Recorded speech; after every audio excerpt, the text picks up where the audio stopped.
Huwag maging biktima ng Be Scam Aware campaign.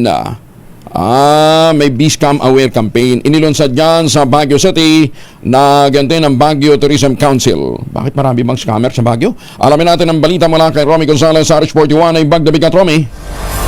Ipinagmalaki ng lungsod ng Baguio at Baguio Tourism Council ang kanilang pinakahuling awareness campaign na tinaguri ang Huwag Maging Biktima, Be Scam Aware. Layo ng kampanya na mapangalagaan ng mga residente at turista laban sa panlulok at panlilinglang, partikular yung may kinalaman sa online booking at accommodations. Formal na ilulunsad ang Huwag Maging Biktima, Be Scam Aware ngayong araw kalinsabay sa bonggang pagbubukas ng The Enchanting Baguio Christmas Market sa Rose Garden sa Burnham Park. Ang aktibidad ay sasabay sa pagdagsa ng mga bisita sa Baguio para matiyak na may paparating ang mensahe ng kampanya sa nakararami nating kababayan. Ang proyekto na itataguyod ng Baguio Tourism Council G2 sector na binubuo ng mga may-ari at operators ng small to medium-sized accommodation establishments ay puntiryang makapagbigay ng kaalaman sa larangan ng infomercial.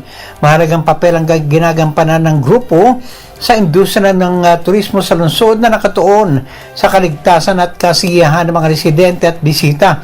Ayon kay Baguio Tourism Council Chairperson Gladys Vergara, ang scam o panlilinglang ay may potensyal na sirain ang tiwala at kumpiyansa ng mga turistang bumibisita sa lungsod.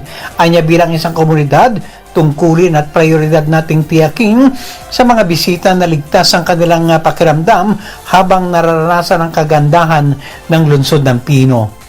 Ito si RH41 Romy Gonzalez para sa DZRH, una sa Pilipinas, una sa Pilipino. Maganda umaga, Pilipinas!